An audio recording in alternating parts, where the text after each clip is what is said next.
कि वो अस्थायी रूप छोड़कर अब स्थायी रूप में स्थित हैं। और उन्होंने ऐसा क्यों निश्चय किया, क्यों ऐसा सोचा कि ऐसा करें वो, ये तो वही जान सकते हैं। लेकिन हम सब के लिए वो एक बहुत बड़ा आघात वाला दिन था। उस दिन थर्सडे का दिन था। संडे के बाद थर्सडे को संगत शुरू होती थी।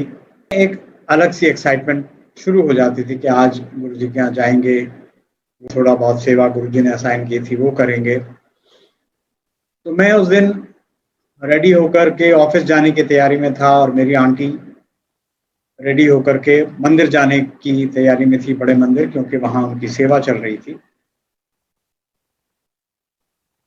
तो करीब 8 सवा 8 बजे एक फोन आता है हमारी एक प्यारी संगत की तरफ से, और वो ये मैसेज मुझे देते हैं कि आज संगत नहीं होगी, गुरुजी बहुत बीमार हैं। तो बड़े मंदिर सेवा के लिए जाने की जरूरत नहीं है, गुरुजी बहुत बीमार हैं। और आप समझ रहे हैं ना, बहुत बीमार हैं वो, मतलब आप उनके लिए प्रेयर कीजिए। और वो एम्स में हैं इस समय। तो मैं थोड़ा दंग रह गया जो जब उन्होंने बार बार ये कहा, आप समझ रहे हैं ना। तो मुझे लगा कि वो जो कह रही हैं वो नहीं, उससे कुछ ज्यादा कहना चाह रही हैं। और हम बहुत परेशान थे, द्रवित थे कि भाई ये क्या, ये जो जो जो हम समझ रहे हैं क्या वो सत्य है। तो मैं, जैसे मैंने बताया कि मैं रेडी था करीब करीब ऑफिस जाने के लिए, सो आई जस्ट गॉट रेडी। मैं वसंत कुंज में रहा करता था उस वक्त। तो वहां से I picked up my vehicle और सीधे मैं एम्पायर स्टेट पहुंचा। एम्पायर स्टेट में कुछ सेवादार जो घर पे रहते थे एम्पायर स्टेट में, जैसे अम्मा जी हैं, छोटू जो ड्राइवर है, उनकी फैमिली, और कुछ पंजाब के और कुछ सेवादार थे।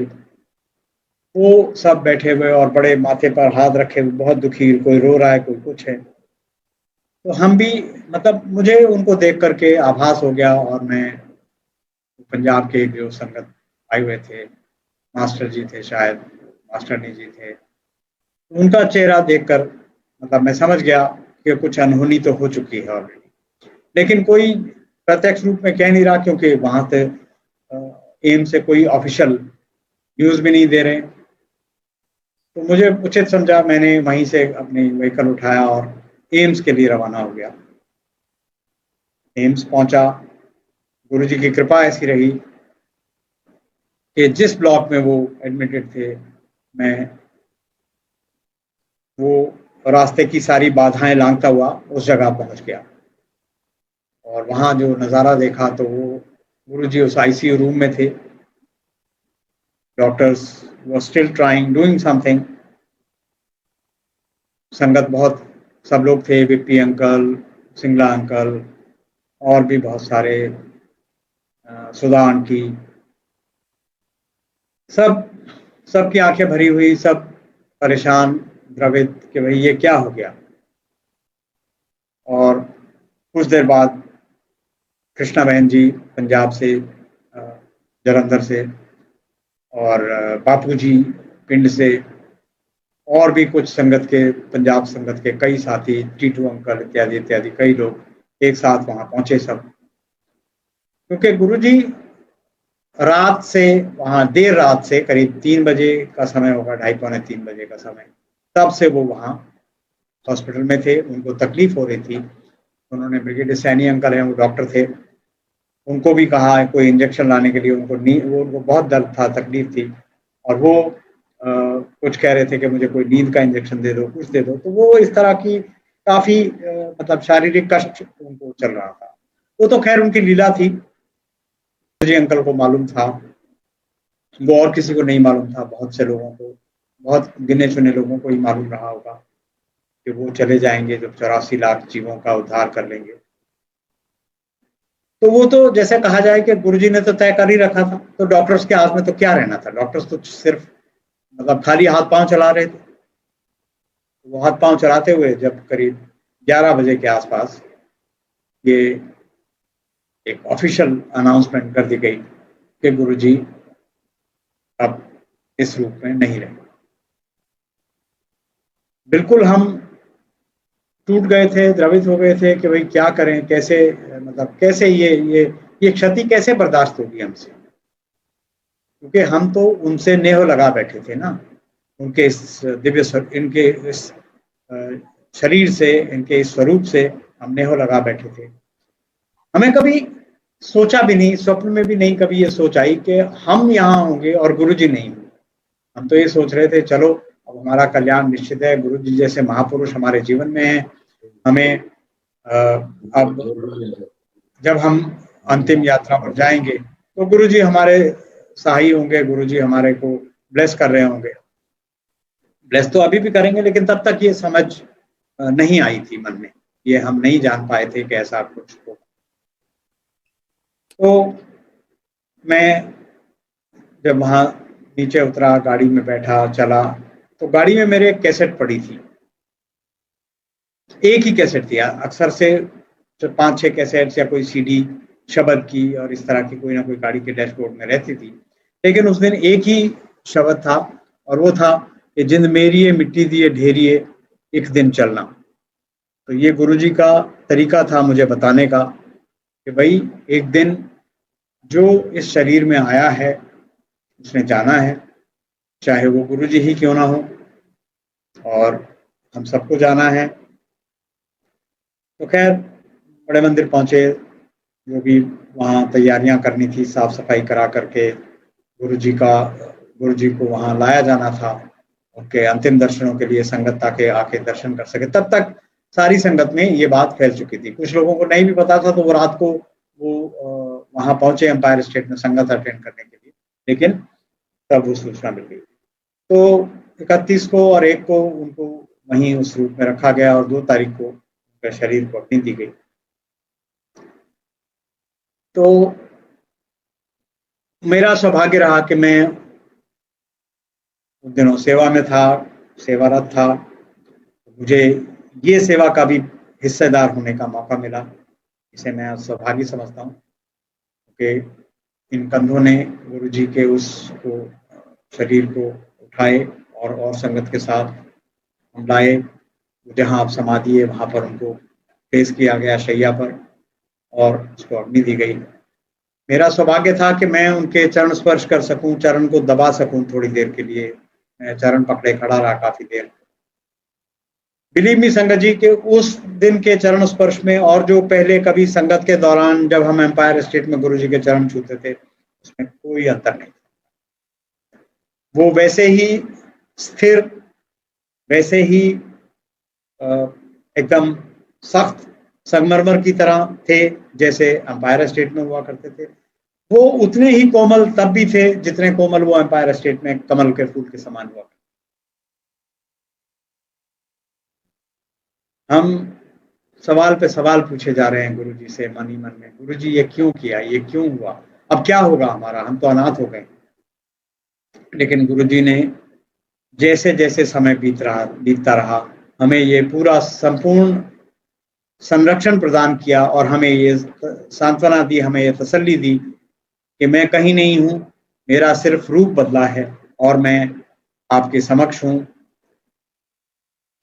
उस दिन थोड़ा बारिश भी हुई, और जब हम मंदिर में इधर उधर घूम रहे थे, गर्मी थी, हालांकि 31 मई का दिन, 3 जून का दिन बहुत गर्म था। हम इधर उधर जा आ रहे थे तो देख रहे थे जगह जगह हमें ओम के दर्शन होते थे। जहाँ मिट्टी में जहाँ समाधि है उसके आसपास हम देखते थे हमें ओम के दर्शन। हम इधर उधर कहीं भी जाते थे, कई जगह हमें ओम के दर्शन हुए। तो मुझे गुरुजी की वो बात कही हुई याद आती थी कि जब वो गुरुजी ने संगत में एक आंटी को मेरे सामने ही, मैं भी बैठा हुआ था वहां, तब कहा, जब आंटी ने पूछा गुरुजी आप कौन हो, बड़े प्यार से उन्होंने पूछा था, तो गुरुजी भी उसका उत्तर दिए बिना नहीं रहे, और उन्होंने कहा आंटी मैं ओम है।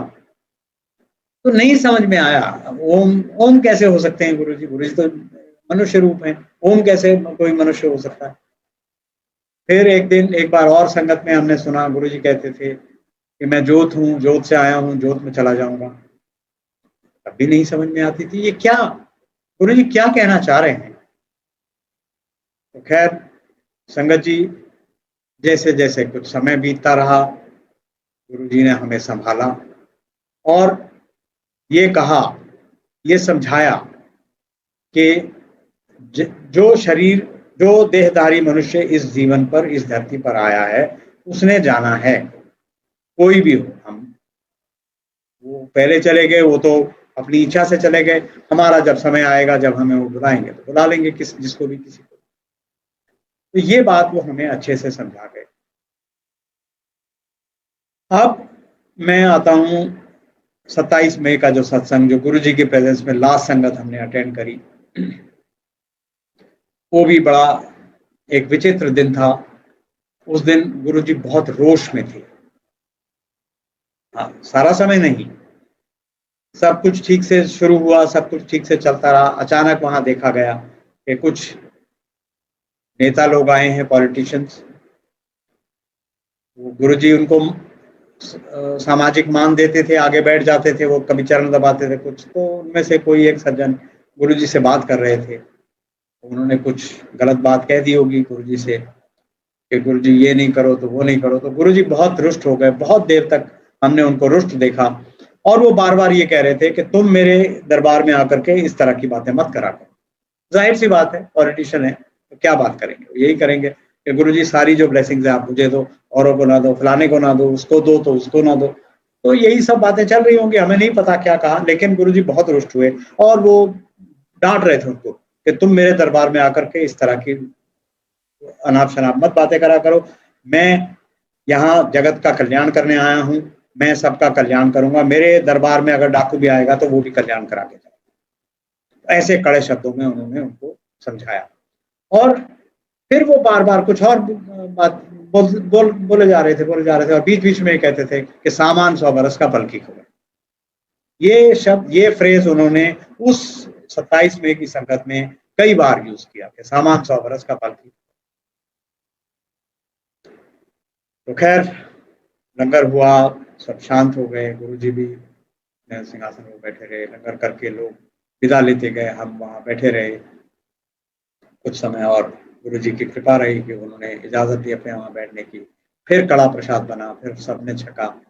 फिर सदा मासूम अंकल आंटी वहां पर थे, तो गुरुजी ने उनसे गाने के लिए कहा और वो अपना फेवरेट सॉन्ग जो है, लग जा गले के फिर ये हंसी रात हो ना हो, शायद फिर इस जन्म में मुलाकात हो। पता नहीं वो क्या कहना चाह रहे थे हमसे, हमको नहीं पता, नहीं समझ में आता। मेरे को संडे को मेरी एक ड्यूटी गुरुजी ने असाइन की थी कि संडे की रात को मुझे बड़े मंदिर आना होता था, वहां एम्पायर स्टेट से विदा लेकर के, और फिर उसके बाद मैं कुछ सेवा करके फिर घर जाता था। ये मेरा नियम था पिछले कुछ महीनों से। और गुरुजी ने एक अपना नियम बनाया हुआ था कि संडे को जब मैं माथा टेकूं तब मुझे बोले बड़े मंदिर जाना है, तय करके फिर कर जाना है। उस दिन कुछ नहीं कहा, मैंने माथा टेक के जैसे ही सिर उठाया, मैं अपेक्षा कर रहा था कि वो कुछ बोलेंगे, कुछ नहीं। बहुत प्यार से, बहुत ही वो अनूठी स्माइल, शायद उससे पहले ना देखी गई हो, शायद उसके बाद तो नहीं देखी गई। और उस अनूठी स्माइल के साथ उन्होंने बस ऐसे इशारा करके मुझे विदा किया, जाओ। ऐसे ऐसे ऐसे भी कर देते थे और वो बड़ी स्माइल के साथ। तो वो मैं भूल नहीं सकता। तो ये 2 दिन इतने महत्वपूर्ण मेरे जीवन के, जिसमें हमने गुरुजी को शरीर से अग्नि में समर्पित होते देखा, गुरुजी के स्वरूप से उनको शिव स्वरूप में समर्पित होते देखा। ये मेरे आज जब मुझे कहा गया कि सत्संग मुझे शेयर करना है, तो ये भावनाएं मेरे मन में आई। दूसरी बात एक और है संगत जी के, गुरुजी हमें ब्लेस कर रहे थे जब हम उनसे नहीं भी मिले थे। जब मिले हैं, चाहे हम उनके इस स्वरूप में दर्शन कर पाए हैं, या कोई भी संगत जो नहीं भी दर्शन कर पाई है, जो उनके स्वरूप से बात करती है, जैसा शास्त्री अंकल ने अभी बताया कि गुरुजी खुद कह गए थे कि मेरे स्वरूप से बात करा करो, मैं बात करूंगा। और हम वो, ये शिकायत भी हम सबको रहती है कि लोग उसी स्वरूप को एडिट करने में लगे रहते हैं, कोई कलर चेंज कर रहा है, कोई उसके ऊपर कुछ लिख रहा है, कुछ है। तो हम उनसे आज के दिन एक अनुरोध फिर से करना चाहते हैं कि प्लीज उसको एडिट ना करा करें, उसको भगवान की एक मूर्ति, एक प्रतिमा, एक छवि समझकर उसको रखें और उसको मन में हमेशा धारें।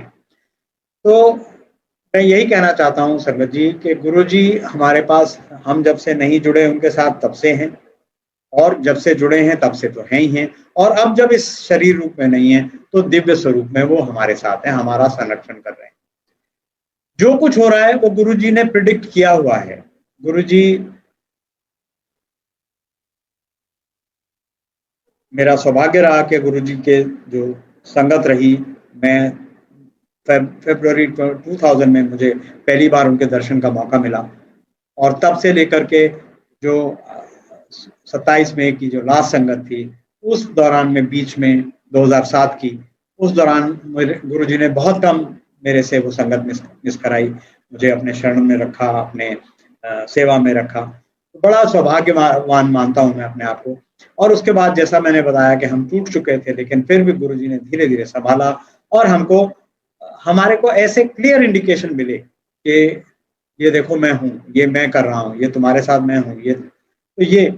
लेकिन गुरु जी की बात, सबसे बड़ी बात जो यही कहने की ये है संगत जी, कि गुरु जी ने, हम उसको डिविनिटी कह लें, हम उसको सेरेनिटी कह लें, हम उसको जो भी उनका स्वरूप कह लें, वो उन्होंने हमें जो मार्ग दिखाए, चाहे वो गुरु के रूप में, चाहे वो भगवान शिव के रूप में, हमें उनका अनुसरण करते रहना चाहिए। तभी हम सच्ची एक श्रद्धांजलि, आज के दिन हम उनकी जो ब्लेसिंग्स रिसीव कर रहे हैं इतनी ज्यादा, तभी हम उसके साथ न्याय कर पाएंगे कि गुरु जी की कही बात को हम हमेशा धारण करें मन में। तो कैसे? गुरु जी 4 प्रमुख बातें बोल के गए। अच्छे कर्म करो, सेवा, सिमरन और दान करो, और ये सेवा, सिमरन और दान उन्होंने कहा गुप्त रूप में होने चाहिए।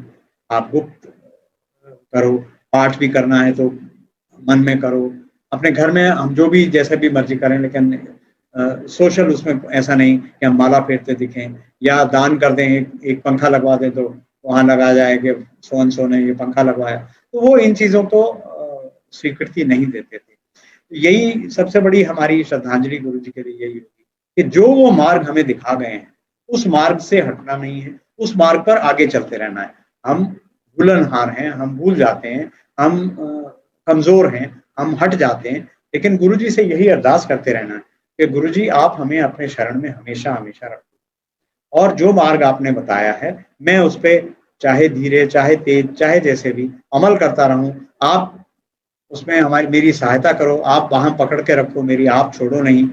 तो ये अगर हम कहते हैं गुरु जी से, ये अगर हम गुरु जी को अरदास करते रहते हैं, तो गुरु जी हमारे सदैव हमेशा हमारे साथ हैं। ऐसा नहीं कि अगर हमसे भूल चूक होगी तो वो साथ नहीं होंगे, ऐसा बिल्कुल भी नहीं है। वो तब भी हमारे साथ हैं, लेकिन हमारा ये कर्तव्य बनता है।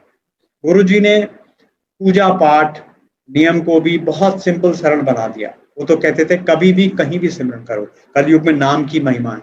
उन्होंने नाम भी दिया, तो वो भी हमारे ऊपर छोड़ दिया, जो नाम हम जपना चाहें वो जपें। हमें मंत्र जाप दिया है, संगत करने लगी है और हम सब करने लगे हैं। अगर हमारे मन में कोई और जाप है तो हम वो भी कर सकते हैं, लेकिन भावना तो ये है कि हमको उस जप में, उस तप में इन्वॉल्व रहना है, उस नाम को भूलना नहीं है। वो नाम सिर्फ नाम नहीं याद रखना है, वो ये याद रखना है कि वो हमेशा गुरु मेरे संग सदा है नाले, सिमर सिमर रखे प्रतिपाल। तो ये बात हमेशा अपने मन में धारण करनी है कि गुरु जी हमारे साथ सदैव सदैव के लिए हैं। सिर्फ ऐसा नहीं है कि नहीं अगर हम नाम लेंगे तो ही वो, जी नहीं, ऐसा नहीं। और इतना सरल कर दिया कि देखिए, आप घर में चाय पीते हैं तो वो चाय प्रसाद बन जाती है, आप जल को जल प्रसाद बना दिया। जो हम आम प्राय जो भोजन करते हैं दिन में या रात में, उसको हमने उसको लंगर बना दिया, गुरुजी ने लंगर प्रसाद बना दिया। तो हम बहुत ही सरल तरीके हमारे समक्ष प्रस्तुत किए। जी ने तो हमारे लिए सब कुछ थाली में परोस के दे दिया जिसे कहते हैं, और थाली में क्या परोसा? लंगर। हम लंगर को छकें, हमारे रोग, कष्ट, मानसिक तनाव क्या क्या दूर हो जाते हैं, हमारे क्या क्या बिगड़े हुए काम बन जाते हैं। ये इसका प्रत्यक्ष मैं हूँ। मैं जब आंटी हमारी जो आंटी के एलिमेंट की वजह से मैं गुरुजी के दरबार में पहुंचा था सन 2000 में, और आंटी को कुछ खाना नहीं डाइजेस्ट होता था, लेकिन जो लंगर प्रसाद ने ऐसी कृपा करी कि आंटी की काया पलट हो गई। और गुरुजी भी कहा करते थे कि देख ले मरण चली सी हुन कितनी सोहनी हो गई। तो हम यही गुरुजी से अरदास करते हैं और गुरुजी से यही कहते हैं कि गुरुजी आप हमें अपने शरण में रखो, हमेशा सारी संगत का कल्याण करो। गुरुजी तो कह गए कि हमारा टाइम आने वाला है और हमारा टाइम आ गया है, अभी और इससे आगे कितना हमारा टाइम आने वाला है हमको नहीं पता। और ये भी संगत जी हम माने कि ये जो हमारा समय है ये हमारी ही देन है, हमारी वजह से हुआ है।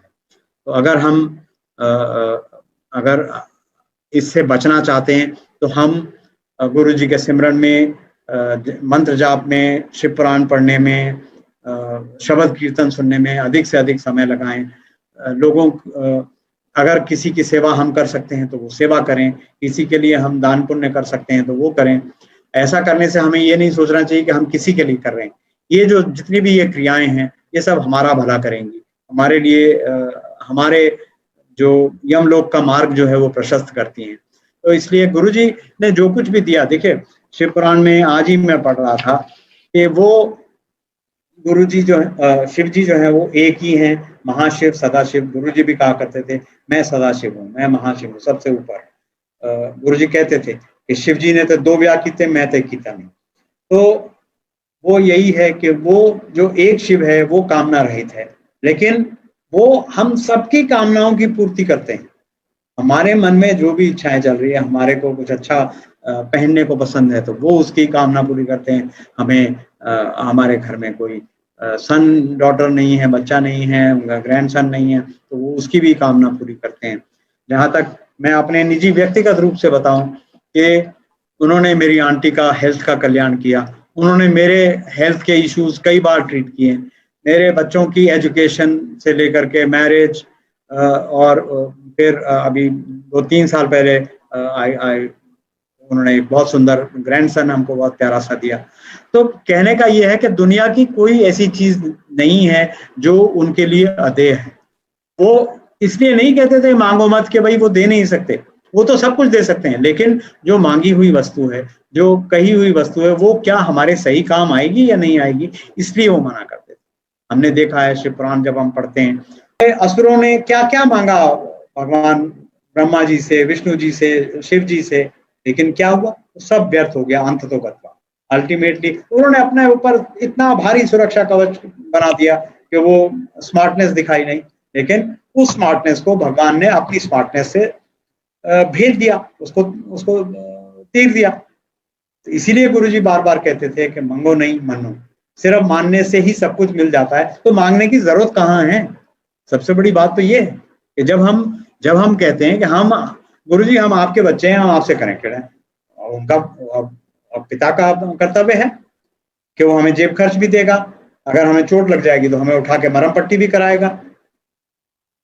तो यही सब बातें हमारे को अपने जहन में रखनी है और उनके साथ जुड़े रहने का प्रयास करना है। हमसे भी गलतियां हुई हैं, सबसे होती हैं, पहले भी हुई हैं, गुरुजी के रहते हुए भी हुई होंगी। ऐसा कुछ नहीं है कि हम तो गलती करते रहते हैं, आप भी कर रहे हैं, आगे भी शायद करते रहेंगे, लेकिन उनसे अपनी गलती की क्षमा मांगनी है, उनसे सभी समय अरदास करनी है कि गुरुजी हमें सत्कर्म में लगाओ, हमें जो आपकी डेफिनेशन है सत्कर्म की, सेवा की, सिमरन की, दान की, वो सब हमसे कराओ, ताकि हमारा आगे आने वाला मार्ग प्रशस्त हो। और गुरुजी कहा करते थे, एक नहीं, एक के आने से मेरे किसी और अगर मैं सिर्फ मैं और अपनी पत्नी के साथ जाता हूँ या मैं अकेला भी जाता हूँ तो मेरा ही नहीं, पूरे परिवार का, पूरे कुल का कल्याण गुरुजी कर देते।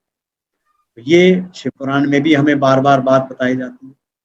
तो संगत जी, मैं बहुत ज्यादा अब समय ना लेते हुए बस इसी पे विराम दूंगा कि हम उनसे हमेशा अरदास में रहे, हम उनसे भिक्षा मांगते रहे इस बात की कि गुरुजी आपने जो हमें पाठ पढ़ाए हैं, गुरु के रूप में वो आए। ये बड़ा स्पष्ट है, शिव पुराण से भी स्पष्ट होता है कि जब शिव जी ने ब्रह्मा जी को कहा कि नहीं, इस सृष्टि की रचना आप करो, मैं तो गुरु का रूप धारण करके कलयुग में जो व्यथित, जो रोगी और दुखी जीव होंगे, अपने कर्म बंधन की वजह से मैं उनका कल्याण करने के लिए गुरु का रूप धारण करके जाऊंगा। गुरु जी आए, गुरु जी ने हमारे सबको न केवल हमारे रोग कष्ट दुख सब हरे, और हमें ऐसा मार्ग भी दिखा गए हैं, बता गए हैं, स्पष्ट है और बहुत सरल मार्ग है। आप पढ़ रहे हैं शिव पुराण में क्या क्या कर्म कांड करना पड़ता है, कितनी तपस्या करनी पड़ती है। तो संगत जी, मैं सारी सर्वोदय भले के लिए मैं ये अरदास करता हूँ कि गुरु जी आप हमेशा हमें अपनी शरण में रखें।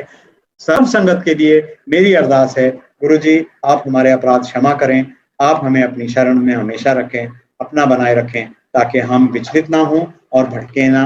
इसी के साथ मैं आज का ये सत्संग समाप्त करता हूँ। जय गुरु जी।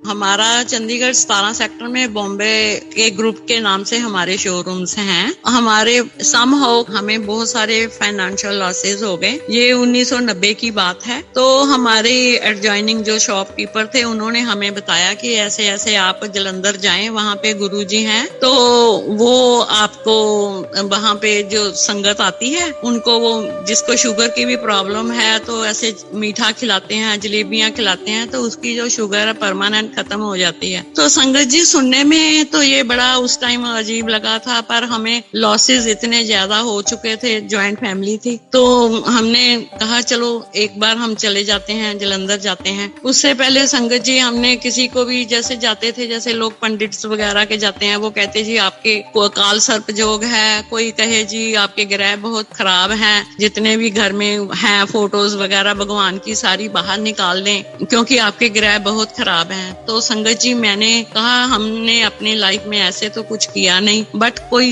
कर्मों का चलो फल होगा, तो उस वजह से हमें ऐसे टाइम आ गया हमारे पे। तो हम जलंधर चले गए। तो अभी हमने एड्रेस लेके, तो अभी हम गली में जैसे ही पहुंचे कि डिफेंस कॉलोनी कहाँ पे पड़ती है, ये कोठी नंबर कहाँ पे पड़ेगा, अभी हम कार पार्क करके पूछ रहे थे लोगों में। तो इतने में जो गुरुजी के बाहर सेवादार होते थे सुदामा, ये 1990 की बात है, तो वो चल के आते हैं मेरे पास और कहते हैं कि आंटी आप चंडीगढ़ से आ रहे हो? मैंने कहा हाँ जी। वो कहते हैं जी आप गुप्ता आंटी हो? मैंने कहा जी हाँ जी। कहते जी अंदर गुरुजी आपको बुला रहे हैं। तो मैं एकदम से शॉक्ड हो गई कि अभी मैंने उनके दर्शन भी नहीं किए, उनको मिली नहीं, पहली बार हम वहाँ पूछ के पहुंच रहे हैं। ऐसे मुझे उन्होंने बाहर से ही भेज दिया सेवादार को बुलाने के लिए। तो संगत जी उस टाइम हमारी इतनी ज्यादा फाइनेंशियल लॉसेस थे कि हम अपना घर तक लाइबिलिटी उतारने के लिए सेल कर रहे थे, जो हमारी अपनी कोठी थी। जैसे मैंने एंटर किया वहां पे, तो वहां गुरुजी अपने वहां पे बैठे हुए थे गद्दी पे, जो उनका दरबार पे लगी होती थी। मैं वहां पे जैसे गई तो गुरुजी ने सबसे पहले मुझे यही बोला कि आ गई गुप्ता आंटी चंडीगढ़ से, बॉम्बे डाइनिंग वाली, क्योंकि हमें बॉम्बे ग्रुप के नाम से जानते हैं। तो उन्होंने यही कहा कि आ गई है बॉम्बे डाइनिंग वाली गुप्ता आंटी। तो साथ ही उन्होंने मुझे ये बोल दिया कि तेरे ना 3 प्लाट है। तो आप ये सोचिए कि उस टाइम जो ऐसे ट्रोमा में होता है बंदा कि जिसके इतने ज्यादा लॉसेस होते हैं, लाइबिलिटी है, क्योंकि हमारी कपड़े का बिजनेस था, बैंक लाइबिलिटी है, जहाँ से हम कपड़ा व्यापारियों से परचेज करते हैं उनकी भी लाइबिलिटी हो जाती है। जब पता चल जाता है कि इनको लॉसेस हो रहे हैं तो देने वाला कोई नहीं आता, लेने वाले तो सब आ जाते हैं। पर जैसे गुरुजी ने कहा तो मैं ना आंखों में मेरे आंसू थे और मैं उनका मुंह देखती रह गई कि हम अपना घर भी सेल करने आए हैं, भाई गुरुजी के पास पहुंचे हैं तो ये मुझे ऐसे कह रहे हैं, मुझे विश्वास नहीं हुआ। पर उसके बाद में हमने मत्था टेका, बैठ गए वहां पे। संगत जी काफी देर बैठे रहे। थोड़ी देर के बाद जैसे सबके लिए चाय प्रसाद आता है, जल प्रसाद आता, जलंधर वहां की मैं बात कर रही हूँ, तो ऐसे बैठे रहे। तो जब उन्होंने बुलाया इजाजत देने के लिए, तो मुझे उन्होंने कहा आंटी 15 दिन के बाद यहाँ पे हाजिरी लगानी है तुमने। तो और मैंने कहा ठीक है। फिर मैंने कैलेंडर में ना नोट कर लिया कि हर 15 दिन मेरे कब होते हैं, मैं जाना शुरू कर दिया। तो संगत जी उस टाइम मेरी सिचुएशन ऐसी थी कि मेरे पास लोकल जहाँ हमारे कार ड्राइवर थे, बट आप समझ सकते हैं कि जब लाइबिलिटी होती है तो सब चीजें हाथ से चली जाती हैं। तो मैंने लोकल बसेस में, मेरे पास पैसे नहीं होते थे, तो ऐसे थोड़े से पैसे लेके मैं लोकल बस में जाती रही वहां पे जलंधर पे। तो ऐसे मैं 5 साल लगातार जाती रही। उसके बीच में गुरुजी ने मेरे से, जब भी मैंने जाना, कभी वो मिलते थे कभी नहीं मिलते थे। वेरी नेक्स्ट वीक हमने अपने बच्चों को बोला कि ऐसे ऐसे हमने वहां पे देखा, इतनी संगत सुंदर सुंदर कपड़े पहने और हंसती खेलती है, अपने बच्चों को हम लेके चलते हैं वहां पे भी, उनको दिखाते हैं, ऐसे गुरुजी के दर्शन कराते हैं। वहां का तो ऑरा और वहां का तो एक अलग दुनिया संसार है। पर हम क्योंकि अंदर से बुझे हुए थे, बट एक खुशी भी थी, चलो हम एक सच्चे दरबार में पहुंच गए हैं उनकी कृपा से। तो हम अपने नेक्स्ट संडे हम बच्चों को लेके गए वहां पे। तो अब हम वहां जब पहुंचे तो गुरुजी वहां पे थे नहीं। तो उन्होंने, हमने पूछा गुरुजी कहाँ है, कहते पता नहीं, कब आएंगे पता नहीं, किसी को कुछ मालूम नहीं होता था उनके बारे में। हम शाम तक इंतजार करते रहे। फिर हम वापस चंडीगढ़ के लिए आए तो रास्ते में जो भी कार जाती रही, हम झांक झांक के देखते रहे कि गुरुजी इस कार में होंगे, गुरुजी इस कार में होंगे। पूरा रास्ता जो 2.5-3 घंटे का था, हम जलंधर से चंडीगढ़ का, हमने कारें झांकते झांकते पहुंच गए। संगत जी उसके बाद नेक्स्ट डे मंडे था, बच्चे तो स्कूल चले गए। तो 10 बजे के करीब हमारा मेन कोठी का गेट खुलता है। तो जैसे ही मैंने देखा तो गुरुजी हमारे घर के अंदर आ रहे हैं, साथ में बिमल चाचा थे। मैं तो एकदम से हैरान रह गई, भाई गुरुजी हमारे घर में कैसे आ गए। तो कहते हैं आंटी कल तू बच्चों को लेके गई थी तो मैं मिला नहीं, तो मैं दिल्ली से आ रहा हूँ। मैंने सोचा कि मैं ही आपके बच्चों को मिलके आता हूँ। तो ऐसे गुरुजी ने हमारे घर में चरण डाले। तो उसके बाद ऐसा उन्होंने हमारा हाथ पकड़ा कि जो प्रॉब्लम्स थी वो सुलझनी शुरू हो गई। उसके बाद उन्होंने जैसे मुझे बोला आंटी मंडे के फास्ट रखने हैं, मैंने मंडे के फास्ट शुरू कर दिए। कई लोग सोचते हैं कि गुरुजी ऐसे मेमो में नहीं डालते थे, पर मेरी क्या प्रॉब्लम थी, क्या वो, ये तो वो ही जानते थे मेरे कर्म कैसे हैं, कैसे काटने हैं। फिर उन्होंने नेक्स्ट टाइम जब भी मैं गई, उन्होंने कहा आंटी शिव पुराण पढ़ा कर। मैंने कभी शिव पुराण ऐसे नहीं पढ़ा था, हम आर्य समाजी हैं तो संध्या वगैरह ही करते थे। तो मैं अपने मन में सोच रही थी कि पूरा पढ़ना है या कैसे। तो वो जानते थे मेरे मन में क्या चल रहा है। उन्होंने कहा नहीं, एक पेज आंटी पढ़ लिया कर और 15 दिन के बाद हाजिरी यहाँ पे लगाया कर। तो कभी गुरुजी मिलते थे, नहीं मिलते थे। मैं 5 साल तक वहां पे जलंधर जाती रही। फिर एक गुरुजी कहने लगे कि आंटी अब तू ना पक्की चेली बन गई है। उसके बाद बहुत बार उन्होंने हमें वहां पे अमृत प्रसाद, जल प्रसाद है उसमें जैसे वो पिलाते हैं, वो कई बार हम पीने को मिला वहां पे। और ऐसे करके उन्होंने बहुत सारे उपाय भी करवाए मेरे से। कभी उन्होंने कहना आंटी 11 वीरवार अपने किचन में ना शाम को तेल का दिया जलाना। कभी उन्होंने मुझे कहना आंटी जो 7 सेक्टर में मिनी जू है वहां पे बंदर हैं तो उनको पकोड़े डालने हैं। ऐसे करके गुरुजी ने जो भी मेरे कष्ट थे वो जानते थे कैसे काटने हैं। फिर एक बार मुझे कहते हैं आंटी 2 कमीजा लेके आई। मैंने सोचा कि गुरुजी ने पहननी होगी। हम तब सोच रहे थे कि गुरुजी मतलब जैसे महापुरुष हैं तो लाइट कपड़े, ऐसे व्हाइट शर्ट सिल्क की मैंने अपनी शॉप से ले ली और ऐसे करके तो हम चले गए। तो शाम तक बैठे रहे तो गुरुजी बाद में कहने लगे कि आंटी लाइया कमीजा इधर लेके आ। तो उन्होंने अपने हाथ में पकड़ ली और उनको हाथ में ही उन्होंने पकड़ के अपने मन में ही कुछ किया होगा। हमें तो कुछ, हम उनको देख ही नहीं सकते थे, उनका ऑरा ही ऐसा होता था, आंख से आंख तक हम मिला नहीं सकते थे। तो कहने लगे ये अंकल को कहना कमीजे वही से ला ले, पहन ले। तो अपने मन में मेरे ये आया कि शायद इनको ये कपड़े पसंद नहीं आए हैं, क्योंकि हम भी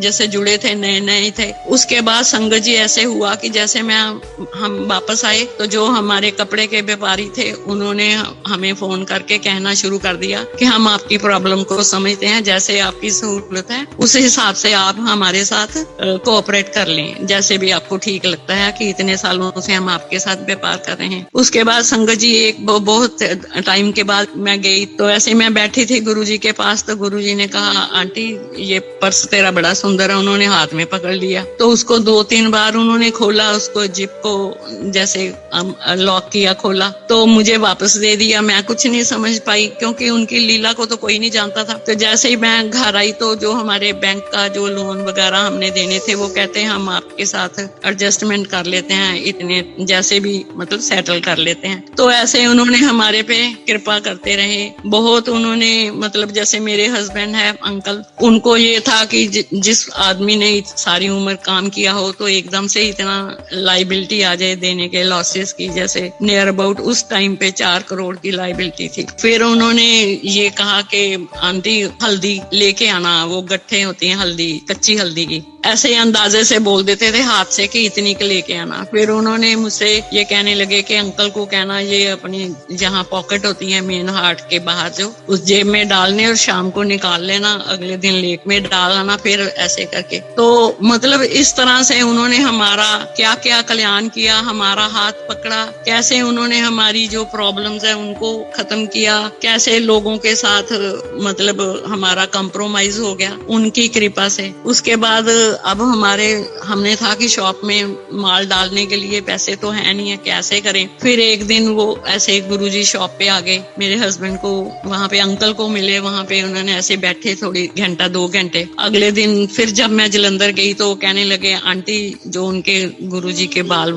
काटते थे सेवादार, तो इसकी लड़की की शादी है, आप ना दुकान से ना कपड़े लेके आना इसकी लड़की के लिए। तो मैंने सोचा संगत जी इसकी बेटी की शादी है, चलो कपड़े अच्छे लेके जाएं शादी। तो मैंने ऐसे जोड़े तैयार किए। तो गुरुजी ने कहा जो दान है ना वो मतलब किसी को दिखाना नहीं होता, तो कार में ही बैग अटैच ही पड़ा रहने दिया। तो संगत जी बाद में जब हमें इजाजत मिली तो हमने बोला कि अपना ये ले लो। तो उस दिन हमारी 2 लाख की सेल हुई और हमने उसी शॉप को फिर हमने फ्रेंचाइजी दिया, VIP ये लगेज जो उसके शोरूम हमने उनको फ्रेंचाइजी दिया। फिर हमारा जो था वो हमें घर में मतलब थोड़ा बेटर हो गया। उसके बाद फिर संगत जी गुरुजी हमने कहना गुरुजी आप कब आ रहे हैं, तो उन्होंने कहना आंटी परसों आना चौथा ना। तो तब हम 40 सेक्टर चले गए थे अपना घर सेल करके। उस घर ने हमारी जहाँ पे गुरुजी के चरण पड़े थे 20 लाख में गया, पर उसने हमारी 2 करोड़ की लायबिलिटी को उतार दिया। तो ऐसे गुरुजी के चरण पड़ने से हमारी इतनी बड़ी वो जो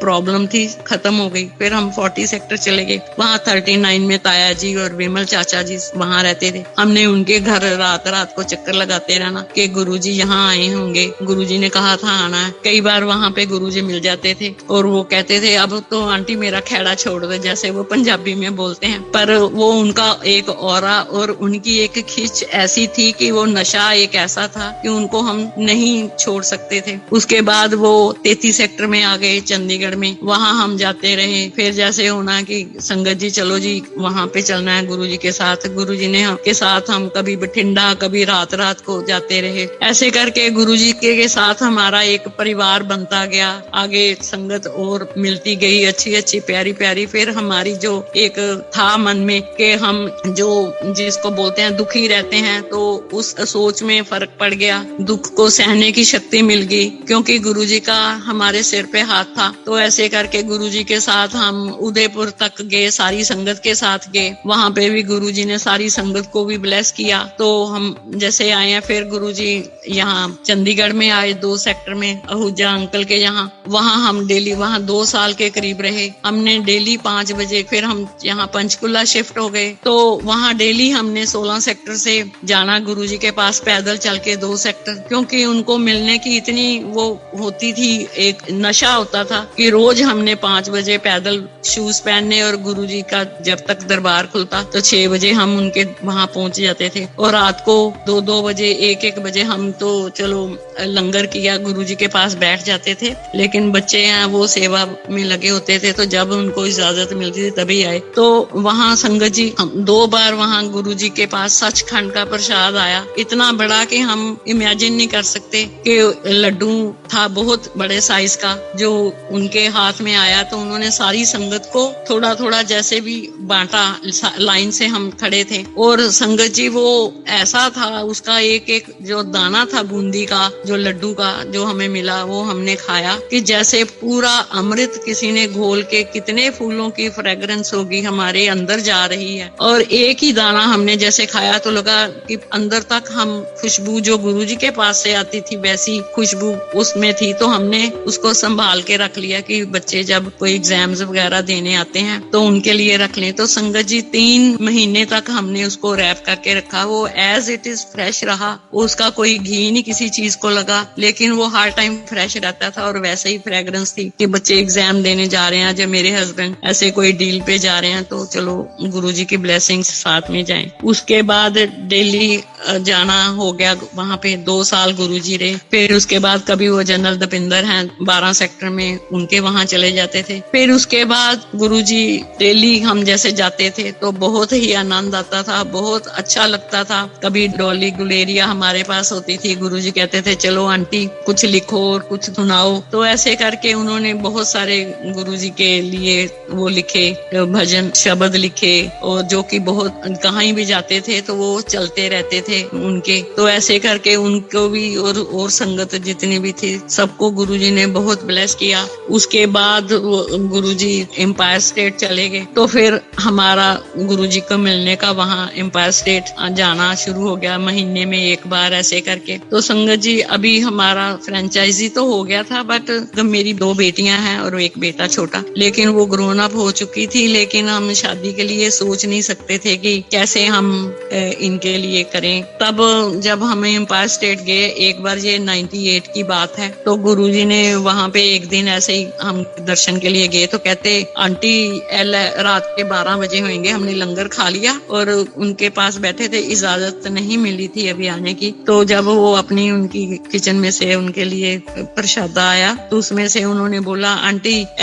तेरी कुड़ी दा एक बाइट उसकी तोड़ी रोटी की और सब्जी लगा के मुझे कहते हैं आंटी अब ये ले तेरी बेटी की शादी का ना मैंने लंगर खिला दिया तेरे को। तो मैं एकदम से, क्योंकि मेरी 2 बेटियां अब कैसे, मैंने कहा गुरुजी अभी तो बड़ी भी है। वो कहते नहीं बस अब गाने लगाओ और नाचो सारे जने। तब वहां पे हरपाल टिवाना थे और ये खट्टर जो जगदीश टाइटलर वगैरह, ये ऐसे बहुत सारे लोग बैठे थे। तो गुरुजी ने म्यूजिक ऑन करवा के सबको कहा चलो नाचो। तो सब हो गए कि एकदम से ऐसे 12 बजे क्या हुआ। पर संगत जी जैसे ही मैं आई वहां से, मुझे तो खुद समझ नहीं आया कि गुरुजी ने ऐसे किया और डांस करवाया सबको। तो चंडीगढ़ लोकली 9 सेक्टर से मेरी बेटी के लिए एक रिश्ता आ गया। मैंने अब हम 16 सेक्टर में हम किराए के घर पे रहते थे। दुकान हमने फ्रेंचाइजी दी हुई थी, ज्यादा तो नहीं हो पाता था क्योंकि जॉइंट फैमिली है तो शेयर करना पड़ता है जो भी मिलता है। अब वो लड़के वाले आगे वो कहते हैं कि हम तो लड़की को रिंग डालने आए हैं, और हम कहें कि नहीं, हम चाहे बॉम्बे फैमिली को बिलोंग करते हैं बट हमारे पास कुछ है नहीं है कि हम इनको दे सकें। लेकिन और जो हमारा जो घर है यहाँ भी हम रेंट पे रह रहे हैं भाई, ऐसे ठीक है हम बॉम्बे वाली फैमिली हैं बट हमारे पास कुछ है नहीं है। वो कहते हैं हमें कुछ चाहिए ही नहीं, हमें तो सिर्फ लड़कियां ही चाहिए। तो हम रिंग लेके आए हैं डालने के लिए, तो ऐसे रिश्ता पक्का करना है। अब संगत जी आप सोचिए, उस दिन संडे का दिन था, मेरे पास इतने भी पैसे नहीं थे कि मैं लड़के को रोक पाऊं। फिर जो हमारी लैंड लेडी थी उससे मैंने बोला कि मुझे थोड़े से पैसे दे दो, मैं इसको शगुन डालूं और मिठाई का एक डब्बा लेके आऊं। तो ऐसी सिचुएशन थी हमारी कि जहाँ गुरुजी ने हमें कहाँ से तो कहाँ हमें उन्होंने पहुंचा दिया। फिर जब उनकी शादी का टाइम आया, अब जो हमारे अपने रिश्तेदार थे वो तो सारे पीछे हट गए कि इनके पास कुछ है ही नहीं। आप समझ सकते हैं, जब पैसा होता है तो सारे रिश्तेदार हैं, अपने भी भाई बहन हैं, जब नहीं होता है तो सारे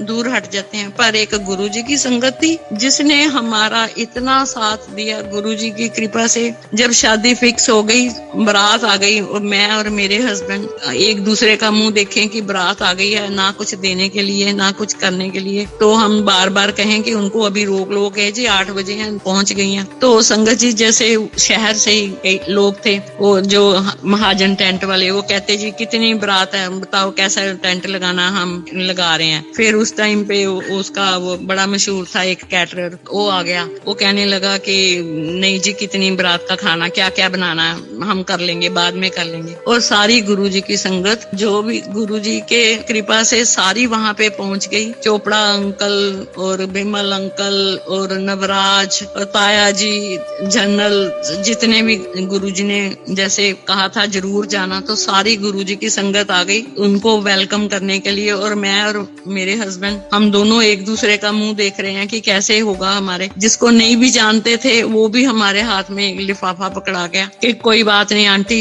ये करो ये करो ये करो, तो कैसे वो सब हो गया, हम हक्के बक्के रह गए। पर गुरुजी की कृपा थी, तो गुरुजी के ही परिवार ने उस सारे जो शादी का वो था फंक्शन, उसको संभाला जब तक कि डोली नहीं चली गई, और सारी संगत तब तक साथ ही रही। साल के अंदर फिर मेरी दूसरी बेटी का भी लोकल ही रिश्ता आया, उन्होंने भी कहा हमें कुछ नहीं चाहिए, हमें लड़की। तो संगत जी फिर उसके बाद हुआ कि जिस चीज के लिए लोगों के जूते घिस जाते हैं, शादियों पे लाखों लग जाते हैं, वो तो गुरु महाराज की कृपा से ऐसे ही सारे काम हो गए कि जैसे हमें पता भी नहीं चला। तो ऐसे हमारे गुरु जी हैं, जिसको कहते हैं ना बिन बोले सब कुछ जानता, वो हर एक के बारे में सब कुछ जानते हैं, समझते हैं, पर उन्होंने कभी ये नहीं पूछा कि मैंने क्या कर दिया आंटी, जो तुम्हारी प्रॉब्लम थी इतनी सॉल्व हो गई है। जब मैंने उनको कहा कि गुरुजी अब ये हुआ या ऐसे हुआ, ऐसे सिर्फ वो यही कहते थे कि आते जाते रहा करो, आते जाते रहा करो, कि पता नहीं कैसे किसका कल्याण हो रहा है, वो कैसे कर रहे हैं। तो ऐसे जब शादियां भी हो गई, गुरुजी फिर कहते कि अब बड़ा मंदिर जब तैयार होता तब भी हम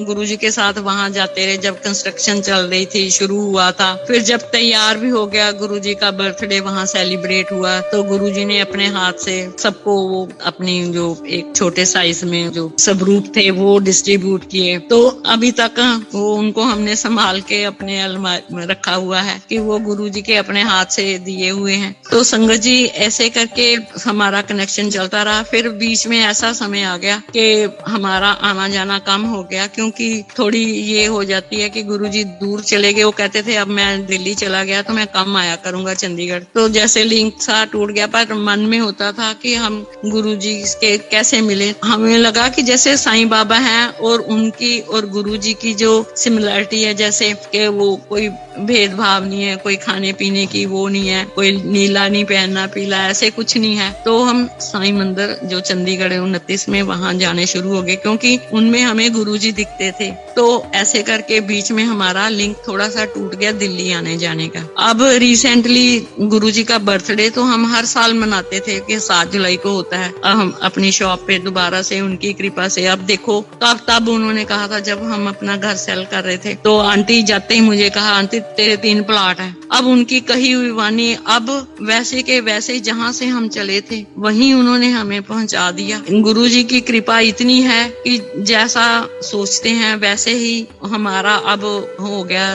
बट ये है कि अब मन में वो नहीं रहा, जिसको कहते हैं ना कि उन्होंने मांझ के इतना जैसे सोना कुंदन बन जाता ना, अब इच्छाएं आशाएं नहीं है कि मिला है ठीक है, नहीं मिला तो भी कोई दिक्कत नहीं है, कि मन अंदर से इतना ज्यादा प्रसन्न रहता है, खुश रहता है कि किसी चीज की कमी नहीं लगती है। हर टाइम उनका शुक्राना ही मन में रहता है कि जिन्होंने कहां से हमें निकाला, हमारा हाथ पकड़ा और आज तक नहीं छोड़ा। तो ऐसे ही उनकी कृपा बनी हुई है। बच्चे भी अपने सेटल हैं, अपना अपना काम कर रहे हैं। तो जैसे था हमारी पोजीशन वैसे ही वहां पे गुरुजी ने हमें पहुंचा दिया।